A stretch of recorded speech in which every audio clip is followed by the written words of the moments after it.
Hey guys, what's up? Got a little treat here for you. Well, not really a treat, just a little bit of info on the Glock 23 Gen 4. Took this to the range today. I forget, man. I lose count of how many rounds I put through it, but 0, 0, 0 failures. This Glock is freaking awesome. I guess it's just a break-in issue, or all that hype, quote unquote. The spring on these guns, that they were giving problems before, last year sometime. I had no problems with it. This is the 23. I know they said the 19 had problems. Whatever. I had no problems with it. But the hype about the spring helping you with the recoil is fake.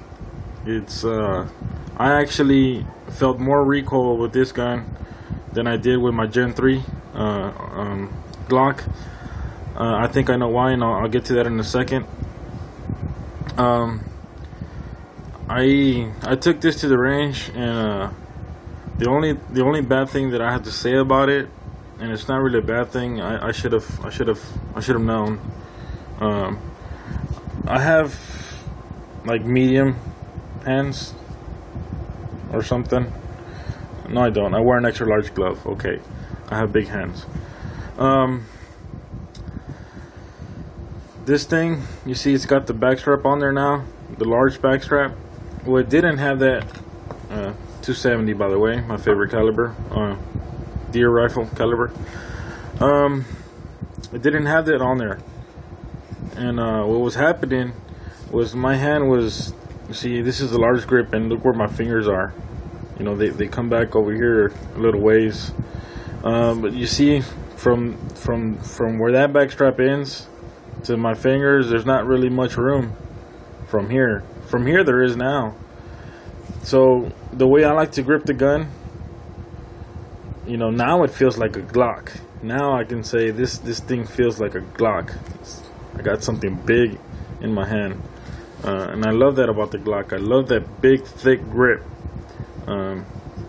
because of my hands, like I said.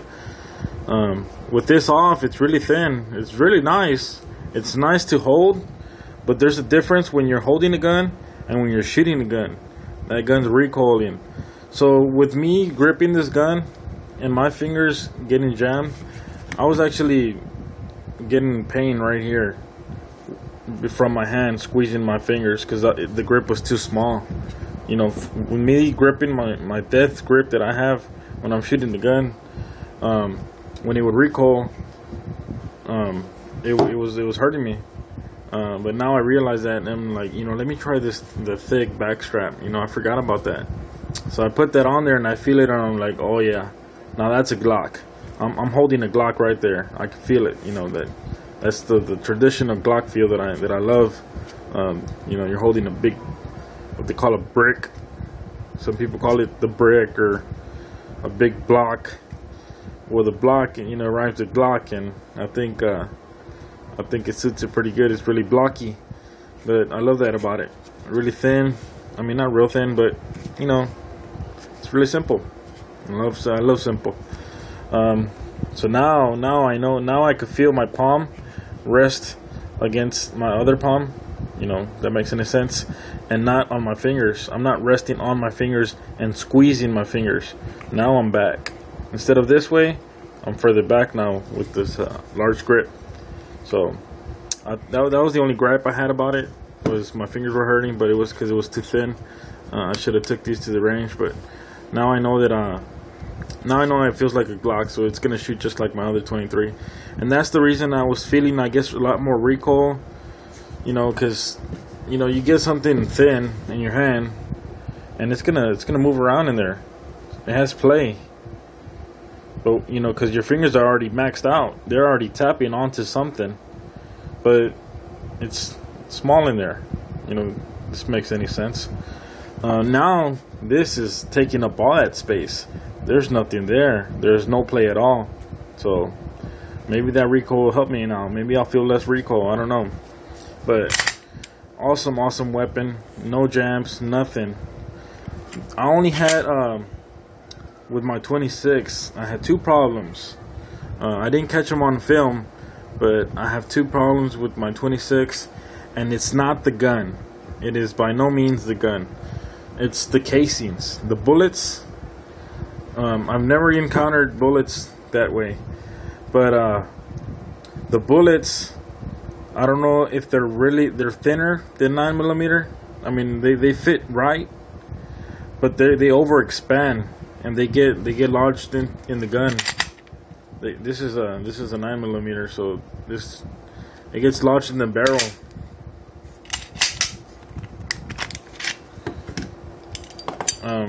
This is just an example. See, this is a 9mm, so it goes straight through. But it overexpands and it stays like right here, it stays halfway. And I have to like manually pry that out because the casing overexpanded twice on the 26, and it's that Winchester white box. And I bought it because it was so cheap, and I have about 1,000 rounds of it. So I don't know. I'm gonna test it on my Glock 17, and I'm gonna shoot about 500 rounds of it. If I have any problems with any more expanded casings, shit, well, I'm not gonna buy any more of that stuff. If you've ever had any problems like that, let me know. But I had it with that Winchester white box, the 100 pack. You know, it was pretty cheap, so I bought a bunch of it. And like I said, I have about 1,000 rounds of it right now, so left. And man, if I'm gonna have trouble like that with it, you know, I don't even want it. Well, I'm gonna have to shoot it, but I'm gonna have all these problems with it. Real quick, I'm gonna show you also. I did a little bit of modifications to my. Now I don't want to stay. Oh well. I did a little bit of modifications to my SIG. It's been in the background. I didn't even show it to y'all. I hope you like it. I know I really like it, and that's what matters, right? It's my gun, but I hope it doesn't look too tacky. Not tacky as in tactical, just, you know, ugly. I think it looks pretty cool. It was too much, guys, for me. It was too much tan. It was just way too much. I love that about it, but I'm not nothing fancy, which he Duracoats everything, barrel, everything. But I do love the flat dark earth color. I was just thinking this is the opposite of what you would do to your black guns. With a black gun, you would add a black buttstock, black grip, tan, FDE, FDE. So this is kind of the opposite, which I think it looks pretty cool, which the receiver is all tan. And I got little accents. I'm gonna probably paint this tan, and I'm gonna do some stuff to it. I just think it looks pretty cool the way it is. Let me know what you think, and I hope I can get to shoot this pretty soon, guys. I wanna test this out. I wanna see how it does. The trigger feels better than my Bushmaster trigger, so I should get better groups with this one.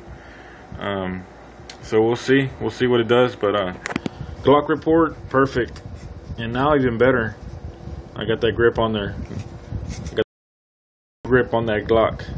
So I went to Academy today, got this bipod, and I saw my next gun. I know I wanted the Glock 30. That was gonna be my next one, but I saw a Glock 19 Gen 3 C. It was compensated. That looked really cool. Not that you need to worry about the 9mm being too heavy, but I just think it was. I'm gonna get it. It's a good price, $529 I think, or $569. It's not a bad price for a compensated gun. It's a Gen 3, and I love the Gen 3s too. They're the big blocky ones also. So we'll see what happens. Pretty soon maybe you might be seeing that gun. I might do a little bit more trading. Like I said, I want to switch just to Glocks on my guns. So alright guys, stay safe and stay armed.